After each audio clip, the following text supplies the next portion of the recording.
Sesión de repaso del examen que les he mandado. No sé si lo han visto. De hecho, está bastante sencillo, así que vamos a contrastar información ahora.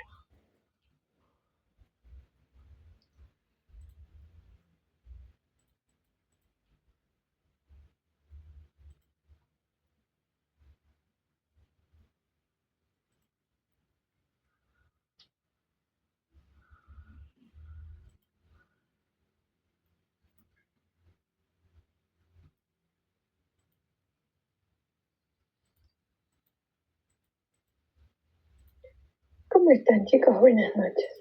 José, París, Aleli, ¿cómo están? Buenas noches, Miss. Buenas noches.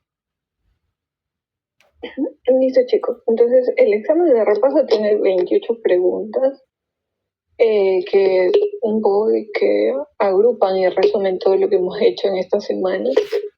Si bien es cierto, no hemos logrado cubrir las prácticas como tal, como incluye la guía práctica, debido pues a que, como ya les había comentado, no tenemos los materiales, los equipos, los reactivos para poder desarrollar esas prácticas y que esperamos pues, ¿no? tenerlas al menos para el próximo semestre. Pero dentro de todo hemos logrado cubrir las competencias que necesitan para lo que es esta primera parte de inmunología general y puedan ya ahora ser removidos a inmunología especial.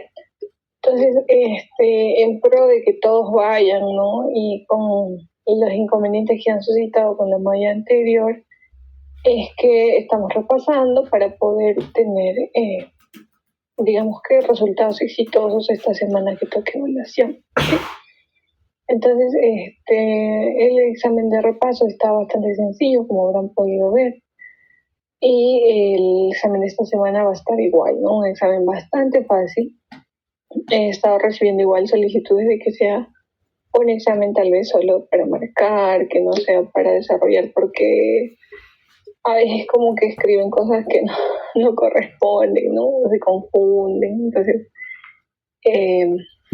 estoy tomando las sugerencias de sus compañeros, ¿no? Y vamos a desarrollar un examen para marcar.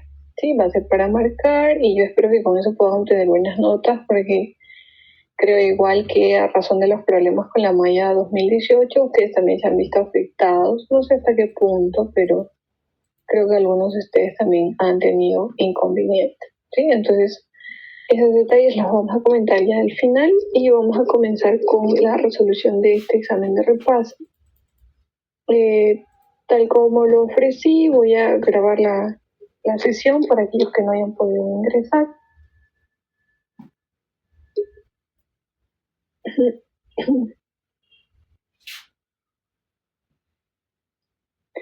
Esta llamada se está grabando. Vamos a comenzar con la sesión de repaso, en la cual vamos a resolver el examen que les envié. Yo a este punto creo que todos lo han resuelto, ¿no? Entonces vamos a pedir a algunos que deseen participar para que puedan brindar las respuestas, ¿sí? Entonces, vamos a ver. ¿A quiénes quieren responder las 3 primeras preguntas?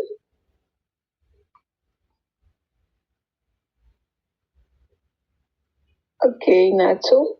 ¿Alguien más? Muy bien, José y Aleti. Listo. Tenemos nuestros 3 primeros compañeros que van a tener puntos por haber sido los primeros voluntarios. Bien. Vamos con la primera pregunta, Natsumi. ¿Cuál sería la respuesta? La respuesta sería la B, profesora. Ok, ¿por qué?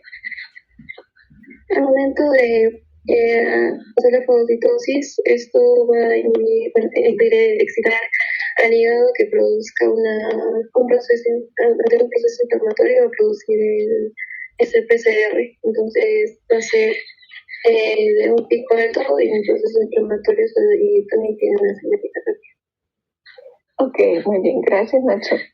Vamos con la segunda, José. La respuesta sería evaluación de riesgo cardiovascular. Ok. ¿Y por qué fundamentas esa respuesta, José? Ya, porque el PCR es una proteína inflamatoria, una proteína que se da en inflamación. Al riesgo podemos evaluar si el corazón tiene algún tipo de de afección en el músculo cardíaco. Entonces, en base a eso podemos determinar la evolución de riesgo cardiovascular. Ok, José, muy bien, muchas gracias. Vamos con el Maestra, esa sería la respuesta C. Ya, ¿por qué? Bueno, como ya sabemos, hay un linfocito reactivo que va a liberar citoquinas hacia el linfocito B para producir anticuerpos contra, ya sea nuestros propios anticuerpos o hacia otros, ¿no? O sea, va a ser un autoanticuerpo o un anticuerpo anómalo que va a ir contra nuestros anticuerpos que están sanos. Ok, muy bien, chicos, muchas gracias. Bien, entonces, así como lo han señalado sus compañeros, ¿no? La pregunta 1 dice respecto a la PCR, ¿no? Es un anticuerpo producido durante la fase aguda. Es de fase aguda, sí, pero no es un anticuerpo, es una proteína. Por tanto, la C tampoco es, y la D dice solo se eleva a infecciones virales, y nosotros sabemos que la PCR es marcador de infección, inflamación, daño tisular, ¿no? Por tanto, no es específica. La segunda, que tal vez genere confusión en algunos, yo espero que ya a este punto no y esté claro, nos habla de la PCR ultrasensible, que dice que se emplea principalmente para diagnóstico de sífilis. PCR definitivamente no es diagnóstico de nada, así que esa queda descartada. Determinar títulos de anticuerpos post vacuna tampoco es, porque no estamos haciendo ninguna dilución o título específico con suero ni nada, y tampoco nos sirve para medir inmunoglobulinas séricas, ¿no? Por tanto, nos permite evaluar el riesgo cardiovascular, como lo explicó José. Recuerden que la PCR ultrasensible, como su nombre lo dice, nos ayuda básicamente porque tiene una determinación que es cuantitativa, a diferencia del látex, que es semi-cuantitativo. En la PCR ultrasensible nosotros vamos a tener valores mucho más exactos y precisos del valor del PCR, y eso pues se asocia al pronóstico que puede haber dentro de las enfermedades, ¿no? Y lo hablábamos ya cuando teníamos la época de COVID, ¿no? Era un marcador muy importante porque aquí vemos concentraciones muy bajas, ¿no? Decíamos que si la PCR por látex está en 12, tal vez la PCR ultrasensible está en 12.46 y baja a 12.45, 12.38 o 12.33, y esas concentraciones no las podemos valorar a partir de una prueba de látex, ¿no? Por eso es que la ultrasensible a nivel metodológico y diagnóstico es mucho mejor, pero necesitamos pues no la tecnología de turbidimetría para poder trabajar.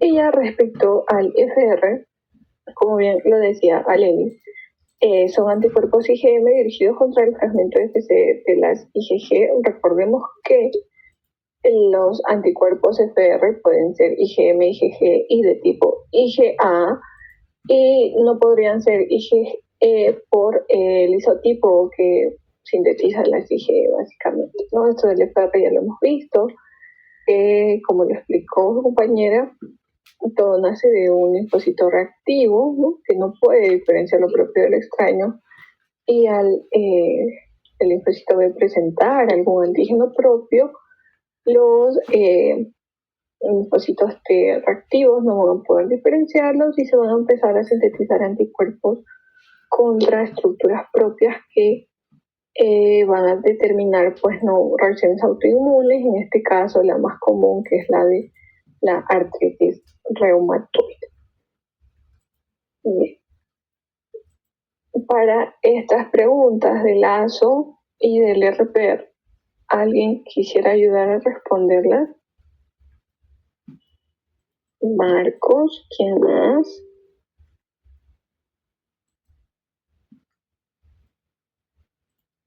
Nadie más. Listo, vamos con Marcos. Marcos, vamos con la cuarta. En ese caso sería la respuesta a la B. ¿Por qué? Porque el ASO es antiestreptolicina O y ahí está hablando con anticuerpos contra estreptolicina O. Excelente, muy bien, muchas gracias, Marcos. Bien. La 5 nos dice un ASO elevado es útil en el diagnóstico de Fiebre reumática. tifoidea. No. Artritis. José. De secuelas inmunológicas post-estreptococos. Muy bien, José, muy bien. Ujú. Ya que podría darnos la técnica en aglutinación en látex podría darnos un título de memoria inmunológica o de enfermedad activa. Excelente, muy bien, José. Es el tipo de fundamento que esperamos, ¿no? Tal cual se respondió para la 4 y la 5. Y la última dice, en la prueba de RPR el antígeno utilizado contiene. ¿Qué tiene el reactivo, Aleli? Tiene maestra la cardiolipina, lecitina y colesterol. Están alrededor, si no me equivoco, de un látex.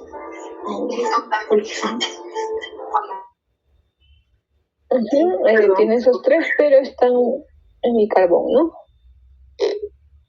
Están en carbón. Sí, porque el reactivo tiene carbón. Sí, muy bien. Entonces, la 4 dice el ASO, que es la antistreptolicina O, claramente está dirigida para detectar anticuerpos contra la streptolicina O, que es una hemolicina producida por Streptococcus pyogenes, ¿sí?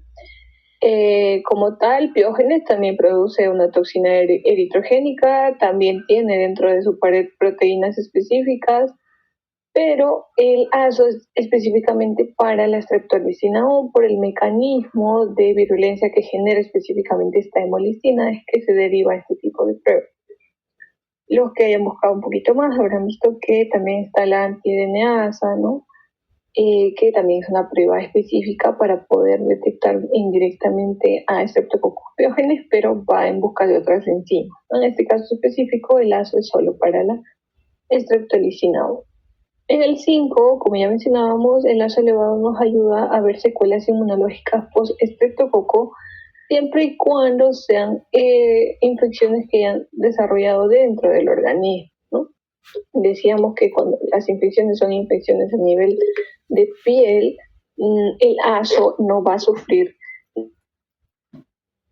el mecanismo de infección que se da en la piel. Entonces, cuando son infecciones a nivel de piel por Streptococcus pyogenes, no va a haber elevaciones. Así que siempre consideremos ASOs elevados cuando hay faringitis, cuando hay glomerulonefritis post-estreptocócica o fiebre reumática. Y en la 6, ¿no? El RPR, que es la reagina plasmática rápida, el reactivo contiene, como ya mencionamos, cardiolipina, lecitina, colesterol, la cardiolipina del corazón de buey, todas estas adheridas a una partícula de carbón que nos permite pues ver la floculación, ¿no? Que es la reacción cuando se capturan estas anticuerpos, que son las reginas, que están dirigidos contra estos lípidos, ¿no? Estos fosfolípidos derivados del choque celular entre las treponemas y nuestras células. Bien, avanzamos. 7 dice, el RPR es una prueba semi-cuantitativa. ¿O cuál? treponémica, no treponémica, No, cualitativa y cuantitativa de hemaglutinación. José. Sería no treponémica, ya que no se identifica el patógeno en sí, sino lo que ocasiona al cometer daño tisular. Excelente, muy bien, José, muchas gracias. Vamos con la 8. En un RPR reactivo y TPHA no reactivo, ¿cómo lo interpretamos? TPHA. Marcos. Sería un falso positivo biológico. Ya, ok. ¿Alguien que diga lo contrario o todos estamos de acuerdo con la respuesta para la 8?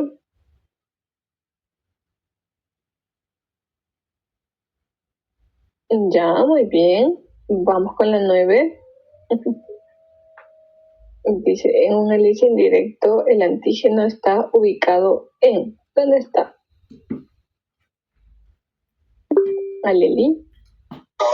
Está inmovilizado en la placa de micropitoclorina. Muy bien, muchas gracias.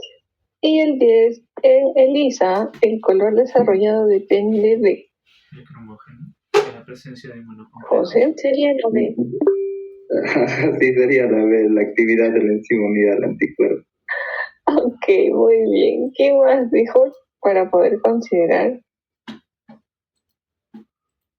Ok, Nayeli. Bien. Listo. Genial. Entonces, veo que está bastante simple. Yo espero que en el examen también puedan verlo igual, porque no sé qué les pasa en el examen. Les agarra el frío, no sé, se congelan las neuronas y ya no sé, los nervios, dice José. Yo sé que este examen les va a ir súper bien. Yo espero poner varios 20, así que por favor vamos a obtener buenas notas, chicos, ya para que tengan buenas fiestas. Bien, entonces, el RPR es una prueba. Treponémica, definitivamente no. Recuerden que el grupo de las treponémicas son aquellas que detectan directamente al treponema o anticuerpos netamente treponémicos. Así que el RPR que detecta anticuerpos contra los fosfolípidos derivados del choque celular, ¿no? Como lo decía José. Entonces, es una prueba no treponémica y es quali y cuantitativa. ¿Por qué es quali? Porque tenemos, pues, ¿no?, un proceso en el cual ponemos 50 de suero con una gota del reactivo, que en este caso equivale a 17 microlitros, y se ve la floculación.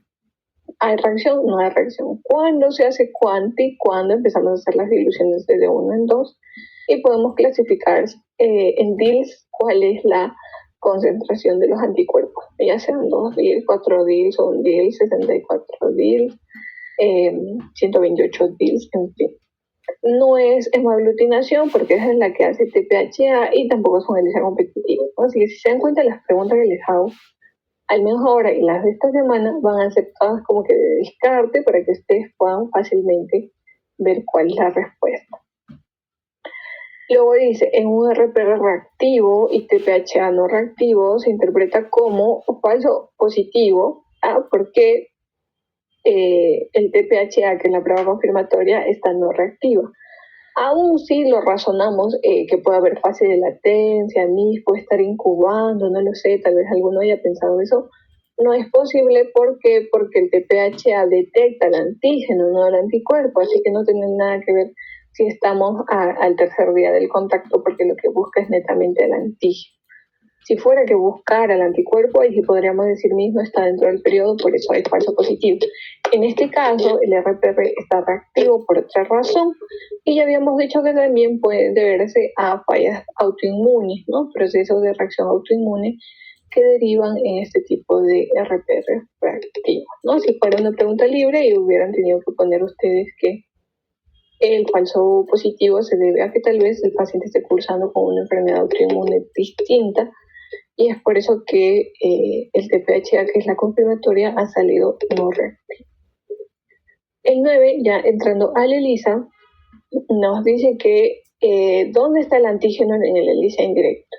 Para eso tendríamos que recordar que detecta un ELISA indirecto, detecta anticuerpos, ¿no? Entonces, ¿qué es lo que va a detectar ese anticuerpo del paciente? Un antígeno, ¿no? Y como mencionaba el antígeno está inmovilizado en la placa, ¿bien? Entonces, en nuestros pocitos, al fondo está el antígeno, agregamos la muestra con el anticuerpo, dejamos que se encuentren y luego agregamos el conjugado para verificar si es que se ha formado o no el inmunocomplejo. Luego, en ELISA dice el color desarrollado depende de la actividad de la enzima unida al anticuerpo. ¿Ya? Recuerden que todos nuestros procesos se basan en reacción antígeno-anticuerpo. No importa si está unido al látex, si está unido al carbón, si está unido a una enzima, si está unido al oro coloidal, o en el caso de CLIA, si es que está unido a un metal, como puede ser el rutenio, ¿no? Siempre va a haber la reacción. Entonces, esa unión, ya sea la enzima, el oro coloidal, al látex, es lo que nos permite ver la reacción. Si no estuviera marcado el anticuerpo o el antígeno, simplemente nosotros no podríamos distinguir esas reacciones. Avanzamos. Aglutinaciones. Dice, las aglutinaciones febriles detectan principalmente anticuerpos contra. Eso está bastante fácil también, ¿no? Milagros, ¿te escucho? Maestra, sería la enterobacterias como Salmonella y Brucella, ya que detectan pues anticuerpos contra bacterias. Muy bien, Ari, muy bien. Listo. Vamos con la 12, Bruselas. Nayeli. Mi 1 en sería 4, la, 5. sería la C porque se detecta al 100% los anticuerpos, bueno, en realidad hay anticuerpos todavía detectados en la aglutinación y bueno, cuando mayormente la lectura es de 1 en 160, pues se puede considerar que esta enfermedad es activa. ¿Qué? Ya, ok, bien. Entonces, ¿cuál sería la respuesta? ¿La A, la B, la C, la D? Para Ya sé. mí, Ok. Y la 13, entre la A y la C estoy, ¿eh? Farid. Maestro, sería la C, ya que la prueba del lago nos va a ayudar a evaluar la presencia tanto de antígenos A o B en los glóbulos rojos. Ok, recuerda que ya, ajá, sí está bien. Muy bien, listo, avanzamos. Entonces, aquí sí vemos, ¿no? Brucelosis. Ok, Sí, 1. Las aglutinaciones febriles detectan principalmente anticuerpos contra enterobacterias como Salmonella y Brucella. Sí, ¿no? ¿Por qué? Porque habíamos dicho que hay que diferenciar salmonelosis y fiebre tifoidea, que una es zoonótica y la otra es netamente, pues, no, de persona a persona. Una se contagia porque tú consumiste, digamos, un huevito contaminado con las heces de una gallina que tiene salmonella, y la otra que tú consumiste, pues no, alimentos contaminados con excretas de humanos que tienen salmonella, ¿no? Entonces ahí la diferencia entre salmonelosis y fiebre tifoidea. Para recordar, y respecto a Brucela, lo más importante en nuestra región, porque no es la única especie de Brucela, que es Brucela aborto, ¿no? Y por eso el reactivo contiene estas. Entonces, el resto era para descartar, así que bastante sencillo. Y el 12, Bruselas 1 en 400, ¿no? Ahí sí podría haber doble respuesta, ¿no? ¿Quién me dice por qué podría haber doble respuesta?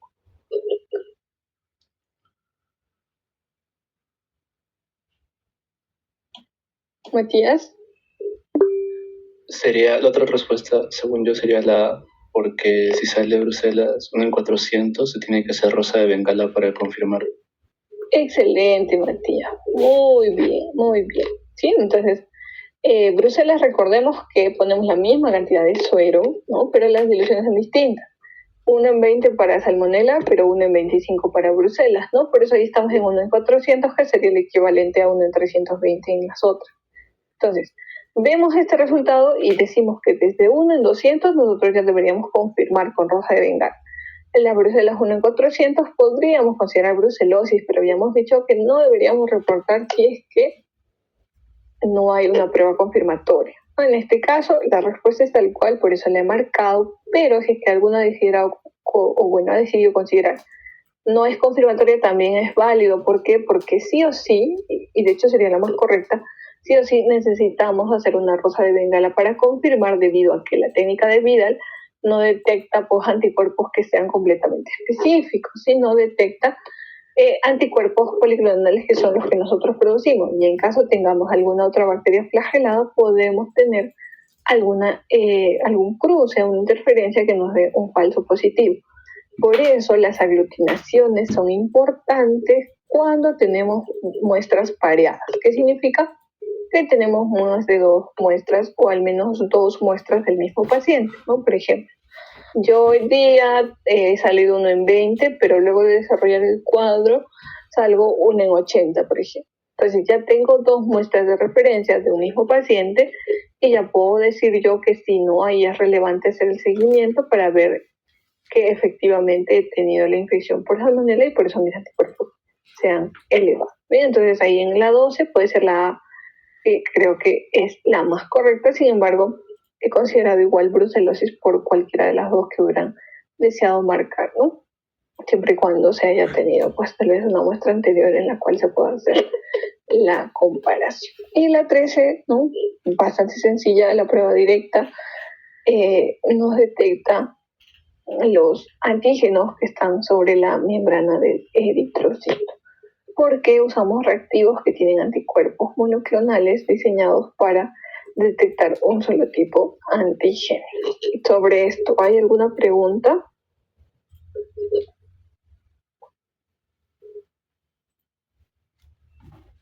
Nada. Hasta aquí están bien. Sí. Sí. Ya. Entonces seguimos avanzando. Ya para El progreso es la inevitable. 14 y la 15, que es inmunocromatografía. ¿Alguien? Bien. Natsu.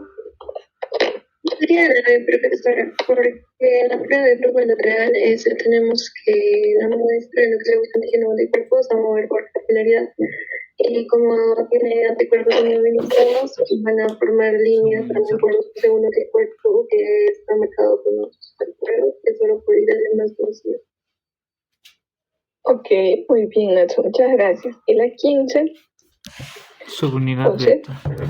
Sería la B, la 15, subunidad beta del HCG, que es la que se cuantifica o la que se detecta en una prueba de inmunocromatografía. Excelente. Bien. En la 14, como dice Natsu, ¿no?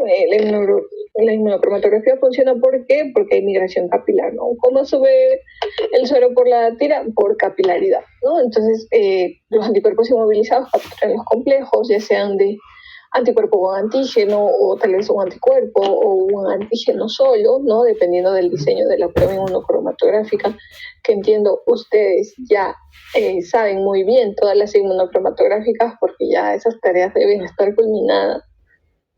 Y la 15 nos dice el test de embarazo por inmunocromatografía detecta claramente subunidades de la del HCG, la subunidad beta. Habíamos dicho que la subunidad alfa no se cuantifica y tal vez evitar la confusión con las otras alternativas, ¿no? Como la gonadotropina ovárica, que no tiene nada que ver.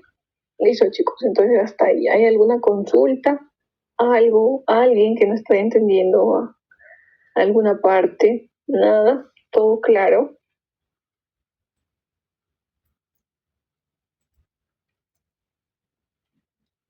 Bien, vamos entonces con las reales, las preguntas para responder. A ver, ¿cómo vamos?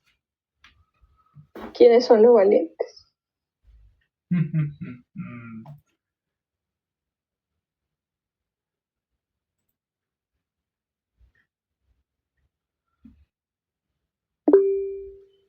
Bien, Aleli, te escucho. Vamos con la 16. Creo que esto sería útil porque la PCR sube, ya sea cuando hay una infección o una inflamación en el cuerpo. Y también es, cuando hay una infección bacteriana, ¿no? Y también va a bajar rápido cuando el tratamiento quizá está funcionando. Es por ello que nos va a ser útil para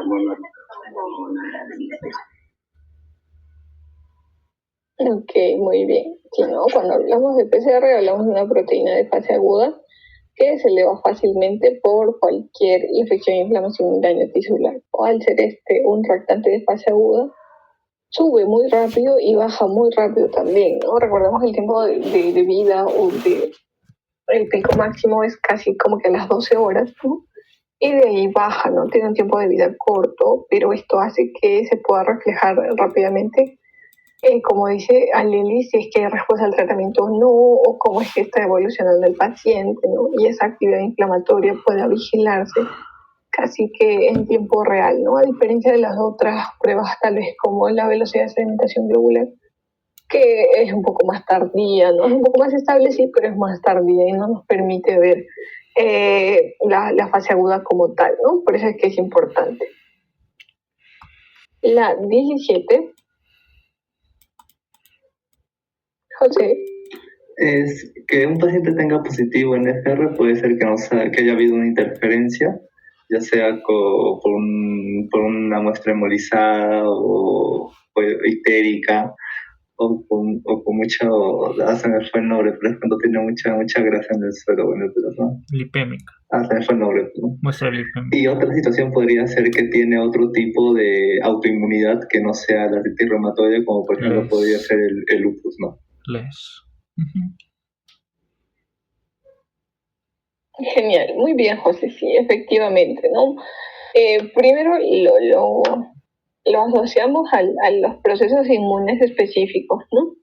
No hay artritis, pero hay FR, básicamente, en principio puede ser una autoinmunidad distinta a la de la artritis, ¿no? Lupus o cualquier otra enfermedad autoinmune. Segundo, recién nos vamos a pensar tal vez en infecciones crónicas, ¿no? Que están generando el exceso de anticuerpos que están pues ya decayendo y por eso hay falso positivo en el perro. Y por último ya nos vamos a las interferencias, ¿no? La hemólisis y la lipemia, ¿no? Que también es bastante común que a veces más que nada la hemólisis genere pues nuestras interferencias que impiden que validemos estos resultados. Muy bien, la 18.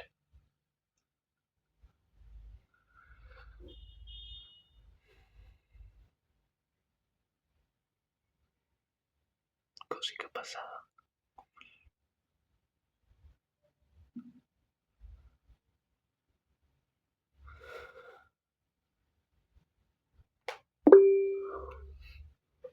Grecia, te escuchamos. Puede ser porque va a indicar una infección previa por el estreptococo A y pues va a sugerir un riesgo presencia de complicaciones post-estreptococos, como la glomerulitis o fiebre reumática. Glomerulonefritis. Muy bien, Grecia, muchas gracias. Sí, efectivamente, ¿no? Cuando hablamos de títulos altos de ASO, debemos pensar que o estamos con enfermedad activa, ¿no? Un título alto persistente, o si es que ya has hecho la investigación y no aíslas al patógeno donde está la infección, puede ser que haya sido una infección reciente, ¿no? Entonces ahí vamos a las complicaciones post-estreptocócicas, que son la glomerulonefritis y la fiebre reumática, ¿no? Y aquí nos habla de un paciente pediátrico específicamente. Entonces en ellos las infecciones no son clásicas, no se comportan siempre con los síntomas usuales que nosotros conocemos, así que siempre que tengamos un estreptococcus en un pediátrico, que de hecho es el grupo más importante, hay que estar pendiente de las complicaciones postestreptocócicas porque estos pueden derivar en muerte. Entonces es muy importante, tú detectas tu paciente con estreptococcus piógenes, tienes que hacer el seguimiento sí o sí. Cómo está con el médico, ve cómo está yendo el tratamiento para evitar las secuelas postestreptocócicas, como la glomerulonefritis que aparece en las 3 semanas siguientes luego de la infección primaria y la fiebre reumática que aparece entre las 4 y 6 semanas posteriores. Bien, vamos con la 19. Nacho. Bueno, debe usar la diferencia entre un PCR que no va a detectar como una enfermedad anticuerpos contra los antígenos que producen, las proteínas que producen la patógena. No es específico y sirve para un tamizaje o un tratamiento. Y el treponémico es un poco más específico, pero para detectar los anticuerpos contra el treponema ambos se deben usar porque nos va a permitir como diagnosticar y también como diferenciar también si es que hubo la gravedad de la enfermedad también. Muy bien, Nacho, muchas gracias. Entonces yo les pregunto, ¿qué harían ustedes si les sale un flujo lateral positivo para sífilis, pero cuando hacen la dilución del RPR no hay DILS? ¿Qué podrían pensar? Fuck.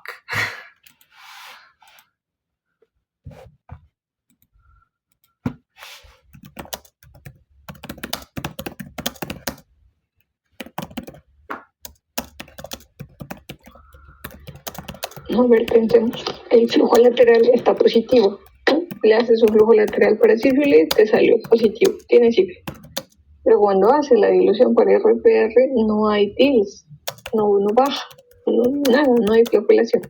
¿Qué pensarían?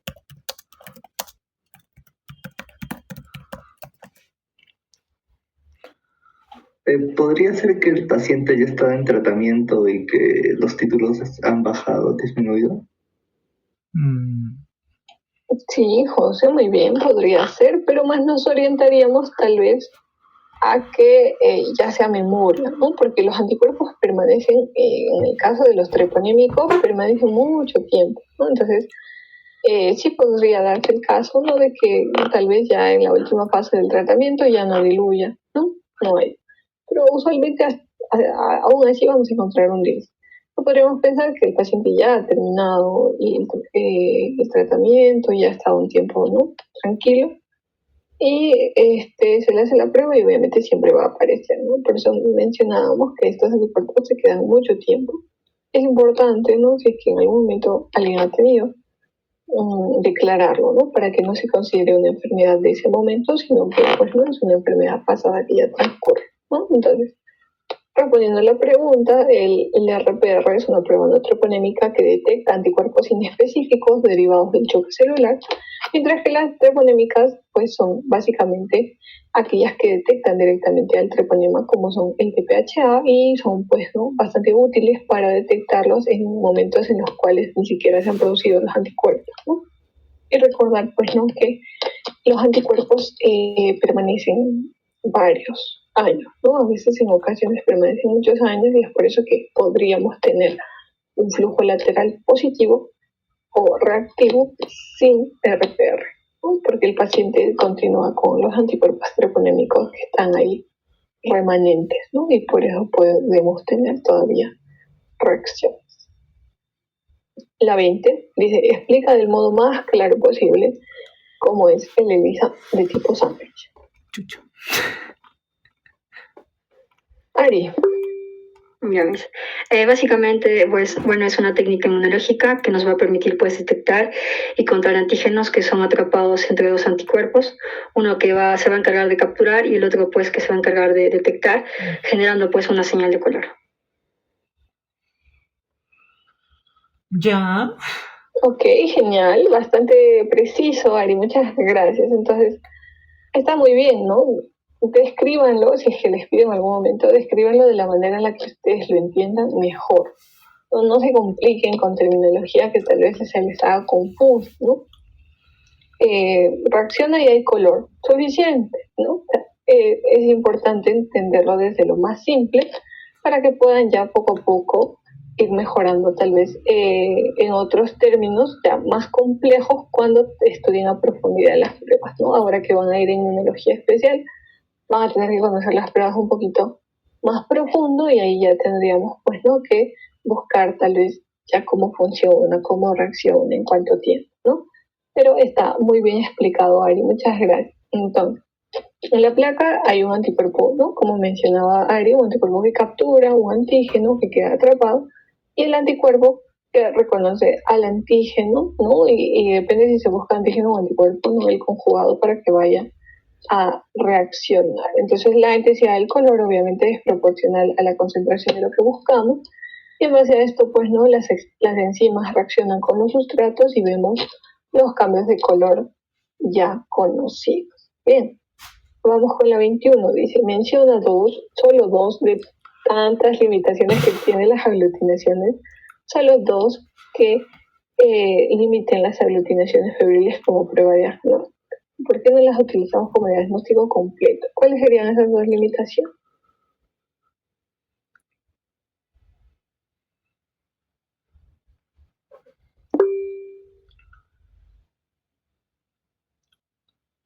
A ver, le vamos a dar la oportunidad a Nayeli. A Lili, por favor. Gracias. Nayeli, te escuchamos. Yami, una de las limitaciones podría ser que esta tiene una baja especificidad, porque si esta tiene una reacción cruzada por el anticuerpo de otra bacteria, puede dar un falso positivo. Y lo otro sería que cuando la enfermedad todavía está en el proceso de incubación o están dentro de los primeros días, esto también puede estar un falso positivo, ya que todavía el anticuerpo específico todavía no se ha producido en el cuerpo y al hacer la prueba lo va a tomar como negativo. Ok, muy bien. Aleli, ¿tienes otras limitaciones que tal vez puedas mencionar? Iba a decir las mismas. Ok, excelente. Bien, entonces son varias las limitaciones, de hecho, pero esas son las más comunes, ¿no? De hecho, cuando lo buscamos, aparece, ¿no? Baja especificidad y creo que es la más común, ¿no? Por la técnica, ¿no? Que es lo usual, ¿no? ¿Por qué? Porque hay muchas reacciones cruzadas. Básicamente los chicos, ¿no? Que tienen prótesis a veces, ¿no? Un flagelado, otro flagelado, reacción. Personas que tienen el Helicobacter, ¿no? Una bacteria con otra, reacción. Entonces, la baja especificidad es un problema. ¿Por qué la usamos hasta ahora? Porque no hay una técnica tal cual que pueda ser útil como la técnica de vida, ¿no? Que tiene tantos años y que decimos, para que la estudiamos, hay técnicas mejores, pero es que no hay otra como esta que nos permite detectar de forma indirecta a estos enteropatógenos. Otra limitación es la poca utilidad que podemos tal vez tener con un solo título, ¿no? Por ejemplo, muchos de ustedes han salido altos, ¿no? Sería bueno tener una muestra pareada, es decir, una segunda muestra para ver si es que los títulos han subido o se mantienen, ¿no? Entonces, para poder hacer un contraste sería de mucha más utilidad. Otro punto que es una limitación, tal vez la subjetividad al leer, ¿no? Para mí hay aglutinación, para ti no hay, ¿no? Y cuando vemos las aglutinaciones, a veces es como que, yo no lo veo, pero yo sí lo veo. O es acá hay, pero mi compañero no lo ve. ¿No? Entonces, ese es un problema, ¿no? ¿Cómo vemos la aglutinación? Recuerden que consideramos a partir de 2 cruces realmente una reacción, pero a veces hay, a veces no hay, entonces es muy subjetivo. Y también a veces las interferencias, ¿no? Por zona, por la cantidad de reactivo que ponemos, ¿no? A veces dispensamos más la gota, debe ser solo el 90, pero lo ponemos en 45. Entonces ya estamos en plan, ¿no? Esos detallitos que a veces parecen insignificantes, más adelante, cuando avancen poco a poco, se van a dar cuenta de que interfiere mucho. Y ahora pues no lo vemos muy importante, ¿no? Decimos, ya la cosa es que caiga la gota, ¿no? Como caiga, pero que caiga la gota. Y cuando ya toque el hecho de que sea su sello el que vaya en el resultado, se van a dar cuenta que es muy importante seguir el proceso porque son ustedes los que validan su resultado y es el médico el que decide a partir de lo que ustedes importan. Entonces, poco a poco van a ir desarrollando esa conciencia, ¿no? Del hecho de que tienen que trabajarlo bien porque muchas veces, y no solo en inmunología, sino en el resto de nuestras pruebas, la vida del paciente depende de nuestros resultados, ¿no? La decisión del clínico depende de lo que nosotros hagamos. Y si hacemos mal, hay que ir a visitarlos, ¿no? Hay que ir a visitarlos en Huamancaca, al penal de mujeres, ¿no? ¿Por qué? Porque han tomado malas decisiones. Entonces, hay que ir tomando conciencia de esos procesos, ¿bien? Ahí donde el primero que los va a encarcelar va a ser el licenciado Ángel, ¿no? Cuando llegue a banco y no encuentre esas unidades compatibles, los técnicos no validan ellos, ¿no? Aunque sí se van a checar con diferentes realidades, pero bueno. Ya, no los voy a asustar, ya recuerden que están en proceso todavía, pero esa conciencia la van a ir desarrollando poco a poco, ya se van a dar cuenta. Bien, vamos con el siguiente. ¿Por qué el grupo sanguíneo B2 se considera un sistema con anticuerpos naturales? A ver, eso sí me importa porque sí les dije que busquen, a ver alguien que pueda responder por ahí. Porque no estamos expuestos frente a algún patógeno para desarrollar estos anticuerpos, sino que ya son desde el nacimiento prácticamente. Excelente, no se desarrolla luego de una exposición, ¿no? Es decir, no hay un linfocito B o una célula dendrítica que diga, oye, mira, un antígeno A y te produzca el antígeno. No. Porque esto es un anticuerpo natural, ¿no? Y estos se desarrollan desde el primer año de vida, ¿no? Y se van, pues, ¿no? Madurando en el tiempo y son anticuerpos de tipo IgM contra antígenos ausentes, ¿no? Es decir, yo soy A, ¿y cuál es el antígeno ausente? El antígeno B. Por eso es que yo produzco anti-B, ¿se dan cuenta? Yo soy B, pero ¿cuál es el antígeno ausente? El A, ¿sí? Porque solo tenemos el A, el B y el O. Entonces, yo soy A, ¿cuál es el antígeno ausente? El B. Entonces se produce un anticuerpo contra ese antígeno ausente. Si yo soy B, se produce un anticuerpo contra el antígeno ausente que es el A. Y es así que nosotros producimos esos anticuerpos naturales, ¿no? Y no necesitamos una transfusión previa o una inmunización, ¿no? Simplemente producimos el anticuerpo contra el antígeno que está ausente. La verdad es que es muy bonito, esta pregunta es común en banco, así que yo sé que van a estar listos cuando lleguen ya y el licenciado les pregunte, ¿no?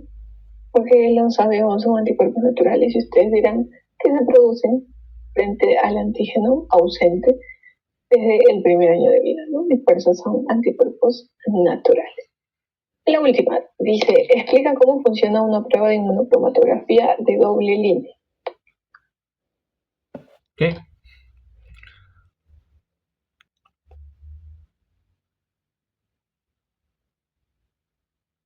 Ah, la doble línea. No. Fuck. Sí, la analito. Grecia. La muestra va a migrar por capilaridad y en la línea T va a capturar el analito si está presente. En la línea C, esta siempre va a aparecer si pues la prueba funciona o se hizo correctamente, y si hay ambas visibles, pues se va a dar como, o se va a interpretar como positivo. Excelente, muy bien. Entonces aquí hay un proceso de capilaridad, ¿no? Entonces siempre hay un anticuerpo o un antígeno marcado con oro coloidal. Habrán visto, por ejemplo, cuando han hecho pylori o los que han hecho HIV, ¿no? Que hay antígenos específicos dependiendo de las líneas, proteínas virales específicas, o el CASA en el caso de Helicobacter, ¿no? Entonces esta mezcla migra, ¿no? Y en una zona se inmoviliza y ahí es capturado y el oro coloidal se activa, ¿no? Entonces ahí vemos las reacciones donde, como dice su compañera, el analito, ya sea el hormona, el anticuerpo, lo que sea que esté buscando la prueba, se detecta y se marca la línea del test, y el control nos asegura que efectivamente han transcurrido anticuerpos o antígenos dependiendo de lo que estemos buscando, y valida la prueba. Como decíamos, siempre debe marcar el control, y si no marca el control es un proceso inválido que debe repetirse. Recuerden que cualquier línea es positiva siempre que esté en el test, así sea muy tenue o así sea muy intensa, siempre se considera positiva. Bien. Vamos con los casitos. Dice, paciente de 30 años presente fiebre, artralgias y adenopatías. Me he Su olvidado. RPR está en 1 en 16, es decir, 16 días, y el Enfermedad TPHA activa. está reactivo. ¿Qué significa y cómo seguiríamos al paciente? RPR. Para el tratamiento con penicilina benzatínica. Una vez a la semana o una vez al mes, creo que era. Sífilis. Ya. Muy bien, Farid, sífilis activa por la clínica, ¿no? Tiene fiebre, artralgias, adenopatías. El TPHA confirma que hay sífilis y el RPR está en valores de activo, porque está en 16. Si estuviera en 8, en 4, en 2, podríamos sospechar que todavía es memoria, pero está en 16, entonces considera activo. ¿Y cómo hacemos seguimiento? Igual con el RPR, ¿no? Ya el TPH es razón para dar este tratamiento, penicilina de 1 millón, ¿no?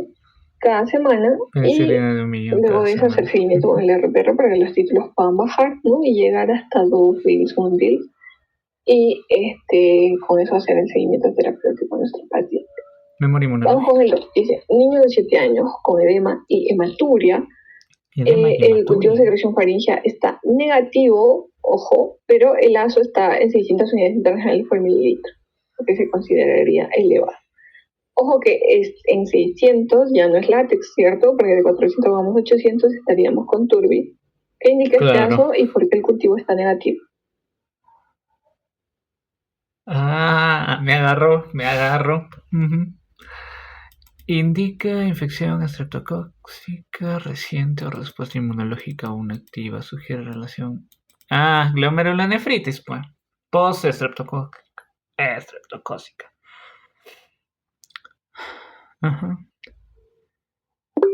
La Nacho. bacteria ya no está presente, pero la muestra Podría ser porque haya habido o sea, tenemos un estudio porque ha habido una infección reciente, soy membrana inmunológica, y el cultivo puede ser negativo porque ya no tiene el patógeno en la garganta, una mucosidad de la garganta, entonces por eso sería negativo. Ok, muy bien. Entonces volvemos a lo que ya habíamos dicho, ¿no? De cuando está elevado, pensamos en las complicaciones postestreptocócicas. ¿Cuál sería? ¿Glomerulonefritis o fiebre reumática? glomerulonefritis.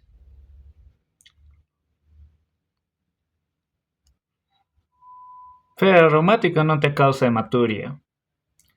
Todas son complicaciones dirigidas al Muy riñón. bien, glomerulonefritis. Muy bien, Diego. ¿Por qué? Por la hematuria, ¿no? Clásico. Una Entonces, insuficiencia aquí renal decimos que está elevado sí porque hay una temporal. infección reciente, ¿no? Ha pasado a Streptococcus pyogenes y ya está.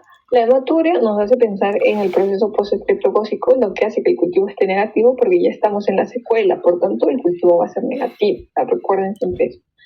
Y asociamos a glomerulonefritis porque es lo que más próximo sale. Decíamos glomerulonefritis dentro de las 3 semanas siguientes y la fiebre reumática entre 4 a 6. Entonces, la hematuria refuerza la sospecha de glomerulonefritis y por eso, pues no, la complicación postestreptocócica asociada al título y al cultivo negativo. Bien, culminamos con estos. Nos dice, paciente con un mes de retraso menstrual, se realiza una prueba de embarazo inmunoprematográfica, ¿no? Positivo. Visible la T tenue. ¿Es positivo o negativo? ¿Qué recomendaciones daríamos? Positivo, excelente, Fabio. Positivo. Posi, dice Diego, excelente. Ya me lo imagino diciendo posi. Muy bien, Ani, positivo, ¿no? Decíamos, por más que esté tenue, ver la rayita en la T significa positivo. Muy bien, y que realice una prueba en suero, ¿no? Una prueba en suero, pero que ya sea cuantitativa, por metodología de turbidimetría. Ya con eso podríamos ver, ¿no? Incluso las semanas de gestación. En ese caso, súper fácil. Siguiente. Paciente veterinario con fiebre ondulante, aglutinación febril rosa de Bengala. Brucelosis. ¿Qué detecta este test? ¿Qué podríamos decir? ¿Qué decimos al paciente de frente? Brucela, muy bien, Brucela. Brucelosis, ¿no? De frente. ¿Por qué? Porque tiene su rosa de Bengala positiva y es paciente veterinario. Eso significa que tiene contacto con animalitos, ¿no? Entonces, confirmatoria y suficiente razón. De hecho, ahora hay una alerta epidemiológica, chicos, por favor, los que consuman leche de vaca por ahí. Hay una alerta epidemiológica porque hay vacas contaminadas con brucela, ya, así que hay que tener bastante cuidado, por favor, los que tal vez consuman o compren leche de vaca que venden en las ferias, ¿no? O conocen a alguien, tiene algún familiar, hay un brote de brucela en algunas vaquitas, así que hay que tener bastante cuidado, por favor. Recuerden que brucela no se inactiva, tampoco muere si es que la haces hervir, tendríamos que tener un proceso muy exigente para que eso pase. Así que por favor tengan mucho cuidado y si algún día lo tiene, haga hervir todo el tiempo que puedan su lechecita, más de 5 minutos si es posible, para asegurar que podamos eliminar alguna residuo de brucela y no estén infectados. Recuerden que brucela puede hacer sepsis y puede llegar a complicar mucho los casos e incluso derivar a muerte, así que hay que tener bastante cuidado, por favor. Vamos con el último. Prueba directa. Eritrocitos aglutinan con anti-A, prueba inversa, el suero aglutina al eritrocito tipo B. ¿Qué grupo es? Muy bien, excelente, Sasha. Estaba escondido, Sasha. Muy bien. Es grupo A, excelente. ¿Ya? Entonces, por más que parezca confuso, ¿no? Los eritrocitos aglutinan con ya con que diga anti-A significa que es directo. Y si dice células o dice eritrocito, ya sabemos que es la indirecta, ¿no? Entonces confirmamos. Los anti-A han capturado al antígeno A expresado en el eritrocito y ellos, pues, como son del grupo A, producen anti-B y por tanto es un grupo A que sí es coherente la directa con la inversa, por tanto se valida el resultado. Muy bien, chicos, excelente. Rojo, inflamado, hinchado, ¿Alguna duda, alguna pregunta, alguna solicitud? Sí, José. Licenciada, yo tengo una duda en cuanto a la zona de control de los test de inmunocromatografía. Eso. Es que leí que hay inmunoglobulina del tipo G antiespecie y hay anticuerpos antioro coloidal. Pero en los insertos, ¿cómo reconozco? ¿Cómo aparecen para que yo diferencie si en la línea de control hay uno o el otro? Claro, ahí te lo especifican, de hecho, pero es que eso depende igual de la casa comercial y de la manufacturación de la prueba. Usualmente estas que son antioro coloidal son básicamente para los controles o para o sea, de hecho, todo hablando de la línea de control, pero es más común tener anticuerpos de control en la zona de reacción que estos anticuerpos específicos antioro coloidal porque generan mayor confusión al momento de hacer las reacciones y son más susceptibles a falsos positivos. Entonces, lo que más vas a encontrar es anticuerpos normales, ¿no? De la reacción, que son en excedente como para beta-HCG y van a reconocerse la línea del control. Los otros, que son los anticuerpos antioro coloidal, básicamente para cuando tenemos pruebas que buscan antígenos. Pero ni aún así se usa mucho. Pero no he visto pruebas que lo especifiquen. La verdad es que es algo netamente del fabricante. Ya has tenido que investigar mucho para que te aparezcan esos. Sí, he investigado mucho. Y es por eso que te han salido para confusión, porque no se declaran, ¿no? Entonces yo te podría decir, las pruebas que yo uso no podría tampoco decirte, ¿no?, cuál se ha usado. ¿Por qué? Porque eso depende del fabricante y no se declara, ¿no? A menos que yo, casa comercial A, converse con casa comercial B y diga, no, yo estoy poniendo estos anticuerpos, hay que poner estos acá y ya. Pero la verdad es que al final no es relevante, porque mientras aparezca el valor, normal, ¿no? Ahora, si quieres desarrollar tú una prueba de inmunocromatografía, ahí tendríamos que evaluar cuál es mejor, ¿no? Si es que buscas anticuerpos, los anticuerpos tipo especie, pero si no, si buscas antígenos en tu prueba, los que son antioro coloidal, ¿no? Ya, licenciada, muchas gracias. Gracias, José, por las preguntas. Yo voy a terminar mi tarea. Muy bien, chicos, listo. Entonces yo espero que esto les haya servido.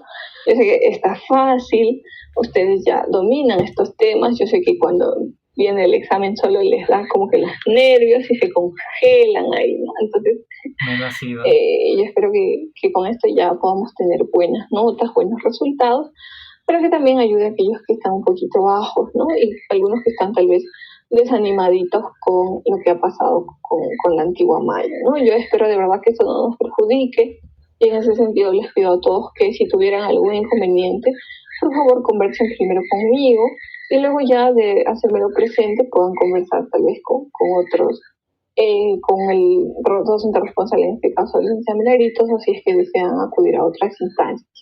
Pero por favor, tratemos de solucionarlo entre nosotros, porque ya hay bastantes complicaciones con los de la antigua malla, que de verdad está bastante denso, chicos. Yo ya de verdad que están asustados todos acá de que mañana vengan y nos digan ya no se hace nada, todos anulados, tristes.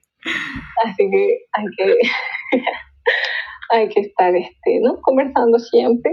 De mi parte considero que les he dado todas las facilidades que he podido, y de hecho voy a seguir ayudándoles, así que nada, les deseo suerte en esta semana. ¿Un reclamo más? No, probablemente ya no nos vamos a ver.